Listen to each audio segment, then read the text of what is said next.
हम लोगों को रहना चाहिए था बाबा साहब के साथ, लेकिन हमारे लोग उस समय खड़े हो गए जगजीवन राम जी के साथ, और जगजीवन राम खड़े हो गए गांधी और नेहरू के साथ। नहीं तो मेरे भाइयों, अगर हमारे लोग, हमारे समाज से बाबू जगजीवन राम, और ओबीसी से सरदार पटेल, और मुसलमानों से मौलाना अब्दुल कलाम आजाद, अगर ये तीनों लोग या तो न्यूट्रल हो जाते और या ये बाबा साहब के साथ खड़े हो जाते, तो ये देश 3% पर हम लोग के हाथ में नहीं जा रहा था। इन लोगों की मदद लेकर हमारे लोगों को गुमराह करने का काम भारत में हो गया, और वही परंपरा आज तक चल रही है, वही परंपरा चल रही है। ये बात मैं पंजाब में भी बोलता हूं और यूपी में भी बोलता हूं कि काशीराम साहब बेटे जरूर सरदार हरि सिंह के थे, बिरादरी से जरूर वो चमार हो सकते हैं, रविदसिया हो सकते हैं, लेकिन उनके दिल और दिमाग में जो मिशन की घुट्टी पिलाई थी वो महाराष्ट्र के ही बहादुर लोगों ने पिलाई थी। अगर मुलायम सिंह और काशीराम का गठबंधन ना टूटता और बहन जी 4 महीने के लालच में उत्तर प्रदेश में बीजेपी के झांसे में ना फंसती, तो मान्यवर काशीराम साहब देवगौड़ा जी की जगह भारत के प्रधानमंत्री होते, आईबी और सीबीआई आपके हाथ में होती, और ये बदमाश जो आज ईवीएम मशीन, ईडी, सीबीआई, तमाम संवैधानिक संस्थाओं का गलत इस्तेमाल करके हमारे ही लोगों को इस देश में डराने का काम कर रहे हैं, ये सारे के सारे तिहाड़ में। अगर लंबे समय से आपके हक और अधिकारों के लिए, आपकी अगली नस्लों को बचाने के लिए इस देश के संविधान और इस संविधान में भारत के जो ये SC, ST, OBC, माइनॉरिटी, आदिवासी, तमाम जो ये 6740 जातियां हैं, अगर इनके अधिकारों को बचाने का कोई ईमानदारी से आंदोलन चल रहा है तो वो माननीय बाबन मेश्राम साहब के आंदोलन में कर रहा है, वही उसको लीड कर रहे हैं। मैं और भी बहुत सारी चीज़ें आपके बीच में रखूँगा।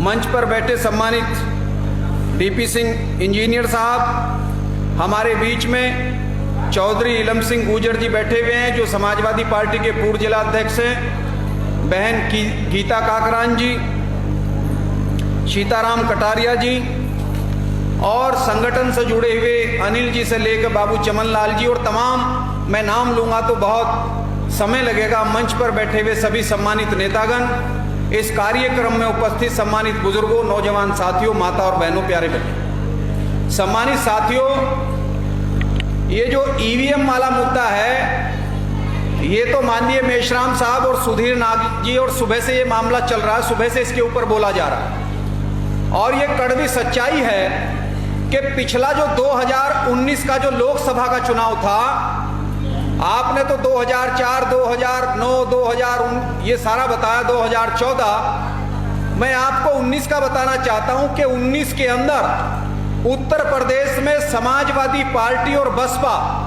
इन दोनों पार्टियों का गठबंधन था, और उत्तर प्रदेश में सहारनपुर से लेकर के जो भी रैली हो रही थी, वो कोई भी रैली 5 लाख की भीड़ से कम नहीं थी। आप आकलन कर लीजिए, जिस भीड़ में 5 लाख लोग उपस्थित हो, उनकी पत्नियां हैं, उनकी बहनें हैं, उनके भाई हैं, तो हर सीट पर वोट कितना था।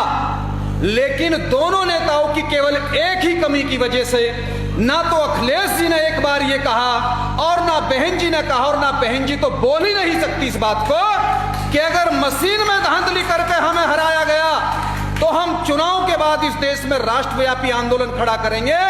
अगर गलती से भी 5 रैलियों में 2019 में ये लोग इतना सा बोल देते, मुझे पता आंदोलन तो इनके बस की बात नहीं है, अगर इतना सा भी बोल देते तो 60 सीटें गठबंधन की थी और नरेंद्र मोदी का हारना 100% उत्तर प्रदेश से तय हो जाता। और ऐसा नहीं कि वो ये नहीं कह सकते कि उनको पता नहीं था। हमने तो उनको 2014 के चुनाव के बाद ही आगाह करना शुरू कर दिया था। मैंने खुद, मेरे रिश्तेदार चंडीगढ़ में बसपा के प्रदेश अध्यक्ष थे, उनको पूरा फैसला दिया, 14 मई उनको बताया कि ये मुद्दा उठवाओ, अगर इसको नहीं उठवाओगे तो बीएसपी 0 पर आउट हो जाएगी। लेकिन ये लोग हमें ही बेवकूफ बता रहे थे उस समय। हमने जब 30 जून 2014 को, चूंकि माननीय मेश्राम साहब ने 14 के लोकसभा चुनाव के बाद दिल्ली में एक बैठक की, और उस मीटिंग में हम भी उपस्थित थे, और 3 दिन की उस मीटिंग को सुनने के बाद और देखने के बाद हमने कहा कि ये तो अगर देश को बचाने का कोई सबसे बड़ा मामला है तो यही है। वहां से आने के बाद हमने 30 जून 2014 को ईवीएम हटाओ, लोकतंत्र बचाओ, संविधान बचाओ, देश बचाओ, इस टाइटल पर हमने एक रैली रखी। उस रैली में माननीय मेश्राम साहब को हम चाहते थे, किन्हीं कारणों से वो नहीं आ पाए और वामसेप के राष्ट्रीय महासचिव बीएम कामले साहब उसमें आए और आपने उस समय राजरतन जी को भी उस रैली में भेजा।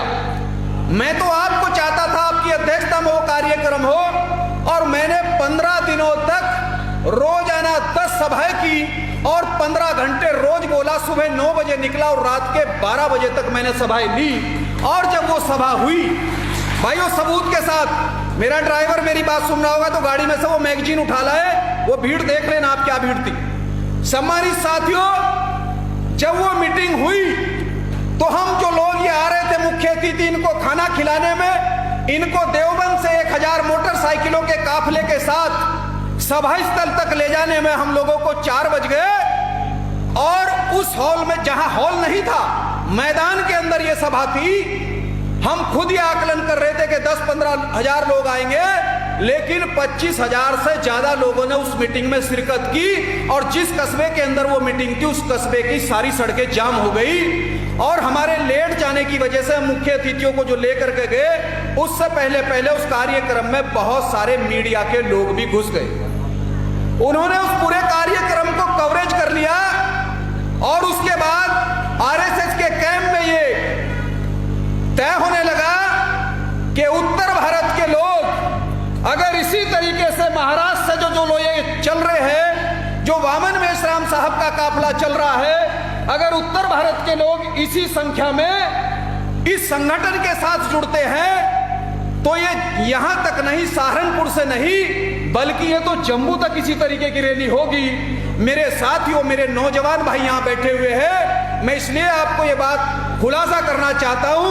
हमारे इस कार्यक्रम के ठीक 21 दिन बाद एक संगठन का निर्माण होता है और वो संगठन एक गांव में लिखता है द ग्रेट चमार। और हिंदी के अखबार तो छोड़ दो, इंडियन एक्सप्रेस जैसा अखबार उसको अंदर जगह देता है और उस आर्मी के चीफ का फोटो लगाता है और पूरा पेज उसके ऊपर लिखा जाता है। और ये सारा का सारा मामला केवल चल रहा था तो ये इसलिए चल रहा था कि हमने 14 से पहले यहां मुजफ्फरनगर टाउन हॉल में, उसके बाद फिर देवबंद में, जिसमें दद्दू प्रसाद जी को भी बुलाया गया था, 2-3 आईएएस अफसर मैंने दिल्ली से बुलाए थे, रिटायर्ड पेट्रोलियम विभाग के सचिव देवी दयाल जी। हमने 2-3 प्रोग्राम हमारे पश्चिम में हो गए थे। उसके बाद ही एक नए संगठन का निर्माण हुआ और जो नौजवान हमारे साथ भारी तादाद में हमारे साथ जुड़ रहा था, उन सबको उधर डाइवर्ट करने का काम हुआ। तो सम्मानित साथियों, मैं आपको ये जो आप सुबह 11 बजे से यहां बैठे हुए सुन रहे हैं, मैं आपको ये कहना चाहता हूं, मुझे बिल्कुल ये दिखाई पड़ रहा है जो हमने अपने बड़ों से सुना था।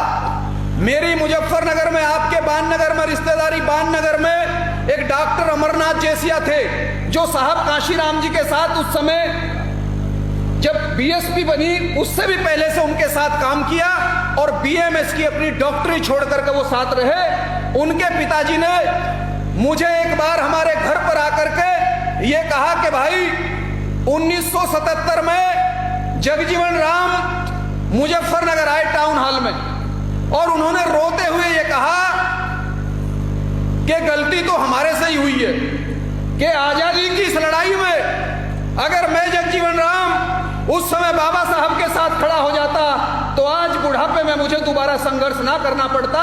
लेकिन इस उम्र में भी जब तक कांग्रेस को खत्म नहीं कर दूंगा, रात दिन एक कर दूंगा और घर वापस नहीं जाऊंगा। और लगातार उन्होंने आंदोलन किया और 77 का चुनाव हुई, ये सबको पता है कि इस देश में क्या हुआ।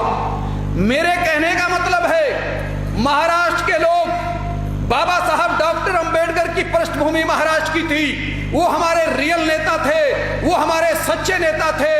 वो जब इस देश में सबको अधिकार देने का, चूंकि गांधी और नेहरू का आंदोलन ये बनिए और ब्राह्मणों का आंदोलन था, ये सबकी आजादी का आंदोलन नहीं था, ये केवल 2-3 जातियों की आजादी का आंदोलन था। बाबा साहब डॉक्टर अंबेडकर का जो आंदोलन था वो भारत में रहने वाली 6,747 जातियों का आंदोलन था। इस बात को उस समय के सबसे बड़े जाट नेता जो यमुनानगर से लेकर के लाहौर तक जिनका डंका बजता था, चौधरी सर छोटू राम, वो इस लड़ाई में बाबा साहब डॉक्टर अंबेडकर के साथ थे। अलीगढ़ के मौलाना शौकत अली ये इस लड़ाई में बाबा साहब के साथ थे, और बंगाल के नेता और बहुत काबिल और पढ़े लिखे जिन्होंने पाकिस्तान का संविधान लिखा, बैरिस्टर जोगेंद्र नाथ मंडल, इस लड़ाई में वो बाबा साहब के साथ थे। और छत्रपति शिवाजी महाराज के पोते साहू महाराज, उनका आशीर्वाद इन सब लोगों के साथ था, उनका धन और उनका समर्थन इस पूरी टीम के साथ था। लेकिन जब ब्राह्मणों ने और इस देश के मनुवादियों ने यह देखा कि डॉक्टर अंबेडकर के पास जितनी डिग्रियां हैं, डॉक्टर अंबेडकर जितने काबिल है, डॉक्टर अंबेडकर जितने इंटेलेक्चुअल हैं, और इसकी टीम में जो एक से एक काबिल आदमी है, हम इस आदमी को ईमानदारी के रास्ते से नहीं हरा सकते, ये तो हमें हर मंच पर काउंटर कर देगा। कोई ना कोई समाज में ऐसा मामला तैयार करो जो उत्तर भारत का, जो खास तौर से अपने आप को चमार और जाटव कहता है, इसको किस तरह से डॉक्टर अंबेडकर से काटा जाए। क्योंकि उत्तर भारत के उस समय के बड़े नेता जालंधर के बाबू मंगूराम वो बाबा साहब के साथ थे, और उत्तराखंड जो उत्तर प्रदेश का हिस्सा था, मैं पंजाब की बात कर रहा हूं, पंजाब के बाबू मंगूराम बाबा साहब के साथ थे। अकेले आदमी के पास जीप थी उस दौर में, चमड़े का कारखाना था, आज भी साइकिल का कारखाना उनके लड़के का, उनका लड़का 2-3 बार अकाली दल की सरकार में टीनू भाई मंत्री रह चुका, तो वो बाबा साहब के साथ थी। इधर मास्टर हरि सिंह जी और लखनऊ के शिव नारायण चौरसिया ये बाबा साहब के साथ थे। इन लोगों ने ये योजना बनाई कि डॉक्टर अंबेडकर को इस तरह से नहीं हराया जा सकता, इनके समाज में फूट पैदा करो, और इसके लिए बाबू जगजीवन राम को हेलीकॉप्टर देकर के पूरे देश में घुमाया गया, उड़ाया गया। ये जो मेरा भोला भाला समाज था, इसकी लड़ाई तो असली इसकी लड़ाई नहीं, इलम सिंह जी ओबीसी की भी लड़ाई, अगर बाबा साहब का आंदोलन ना होता और ये संविधान ना होता तो 27% तो छोड़ दो, आधा % भी ब्राह्मण आपको इस देश में देने के लिए तैयार नहीं थे। तो हम लोगों को रहना चाहिए था बाबा साहब के साथ, लेकिन हमारे लोग उस समय खड़े हो गए जगजीवन राम जी के साथ, और जगजीवन राम खड़े हो गए गांधी और नेहरू के साथ। नहीं तो मेरे भाइयों, अगर हमारे लोग, हमारे समाज से बाबू जगजीवन राम, और ओबीसी से सरदार पटेल, और मुसलमानों से मौलाना अब्दुल कलाम आजाद, अगर ये तीनों लोग या तो न्यूट्रल हो जाते और या ये बाबा साहब के साथ खड़े हो जाते, तो ये देश 3% ब्राह्मणों के हाथ में नहीं जा रहा था। इन लोगों की मदद लेकर हमारे लोगों को गुमराह करने का काम भारत में हो गया, और वही परंपरा आज तक चल रही है, वही परंपरा चल रही है। बाबा साहब को काउंटर करने के बाद 20 साल बाद मान्यवर काशीराम साहब आए। ये बात मैं पंजाब में भी बोलता हूं और यूपी में भी बोलता हूं कि काशीराम साहब बेटे जरूर सरदार हरि सिंह के थे, बिरादरी से जरूर वो चमार हो सकते हैं, रविदसिया हो सकते हैं, लेकिन उनके दिल और दिमाग में जो मिशन की घुट्टी पिलाई थी वो महाराष्ट्र के ही बहादुर लोगों ने पिलाई थी। वो वही रह करके साइंटिस्ट रह करके काम कर रहे थे, उन्होंने वही से सब कुछ सीखा था, और वो भी हमारे रियल लीडर थे, वो भी हमारे लिए कुछ करना चाहते थे। लेकिन राखी का एक दौर चला, कुछ ब्राह्मण राखी बंधवाने आए, भाई बनाने आए, और मुलायम सिंह जी को काशीराम साहब ने उत्तर प्रदेश का सीएम बनाया। हरियाणा में देवीलाल जी से बात चल रही थी कि हरियाणा में देवीलाल का बेटा चौटाला ओम प्रकाश सीएम होगा, और सारे एमपी दिल्ली में काशीराम जी के साथ होंगे। पंजाब में प्रकाश सिंह बादल सीएम होंगे, और एमपी सारे काशीराम के साथ होंगे। इस तरह से ये सारा आंदोलन खत्म करने के लिए 4 महीने, 6 महीने, 11 महीने के लिए उन्हीं लोगों ने, सच्चे नेता बाबा साहब डॉक्टर अंबेडकर थे, मान्यवर काशीराम साहब थे दूसरे नंबर पर। उसके बाद उन्होंने एक नई नेता का अवतार पैदा किया और उनको मुख्यमंत्री बना करके मेरे समाज को उधर ले गए। काश अगर ये घटना देश में ना होती। 1996 में देवगौड़ा देश के प्रधानमंत्री बने, 40 एमपी देवगौड़ा के थे, 40 एमपी पे भारत के प्रधानमंत्री बने। अगर मुलायम सिंह और काशीराम का गठबंधन ना टूटता और बहन जी 4 महीने के लालच में उत्तर प्रदेश में बीजेपी के झांसे में ना फंसती, तो मान्यवर काशीराम साहब देवगौड़ा जी की जगह भारत के प्रधानमंत्री होते। आईबी और सीबीआई आपके हाथ में होती और ये बदमाश जो आज ईवीएम मशीन, ईडी, सीबीआई, तमाम संवैधानिक संस्थाओं का गलत इस्तेमाल करके हमारे ही लोगों को इस देश में डराने का काम कर रहे हैं, ये सारे के सारे तिहाड़ में होते और ये देश आपके हाथ में होता, आपके बच्चे इस देश में डीएम और एसएसपी होते।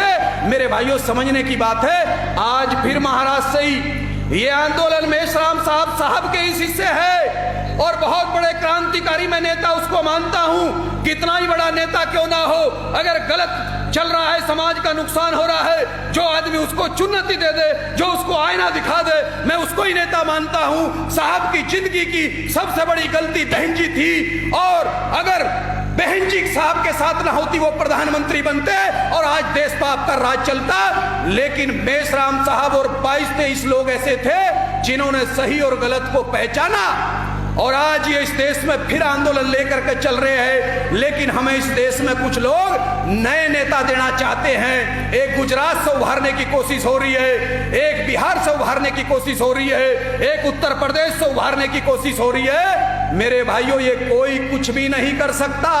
ये एक शब्द ब्राह्मणों की व्यवस्था पर नहीं बोल सकते, ये ईवीएम के खिलाफ एक शब्द नहीं बोल सकते। ये केवल और केवल देश में मायावती तैयार करने का कार्यक्रम चल रहा है। इसलिए भाइयों, सही और गलत को सोच करके सही फैसला करो। हमारा और आपका योगदान ये है, हम जितने लोग यहाँ बैठे जो हमारे एससी के भाई हैं, हमारा कर्तव्य है इस मीटिंग को और मिशन को समझने के बाद अपने गांव में, अपने मोहल्लों में ओबीसी के 10 लोगों से बात करो। जो ओबीसी का आदमी यहाँ है वो 10 एससी के लोगों से अपनी दोस्ती करे और ये दोनों 10-10 मुसलमान परिवारों से बातचीत करके उनको अपने साथ जोड़ो। मेरे साथियों, काम तो करना पड़ेगा। अगर दुश्मन को हराना चाहते हो तो दुश्मन से भी कुछ सीख लेनी पड़ेगी, केवल घर बैठ करके काम चलने वाला नहीं है। एक सेकंड में बात खत्म कर रहा हूं। ये देख लो, सबसे बड़ा हमला। जाट भाई अपने आप को मार्शल समझते हैं। अरे जाटों की वो लड़कियां जो पूरे देश का गौरव से सीना चौड़ा कर रही है, जो पूरे भारत के लिए मेडल लेकर आ रही है, देश का सर ऊंचा कर रही है, जब उनके साथ ये हो रहा है तो आप और हम कहां बचने वाले हैं इस देश में। इसलिए नंबर सबका लगना है। इसलिए अब तो माहौल सोच समझ करके काम करिए। और मैं साथियों कहीं भी रहूं, लेकिन मेरे दिल और दिमाग में यह आंदोलन आज भी है और कल भी था और मैं पूरी तरीके से आपके इस समर्थन में हूं, हमेशा रहूंगा। इसी के साथ अपनी वाणी को विराम देता हूं। जय भीम, जय मूल निवासी। बहुत बहुत धन्यवाद।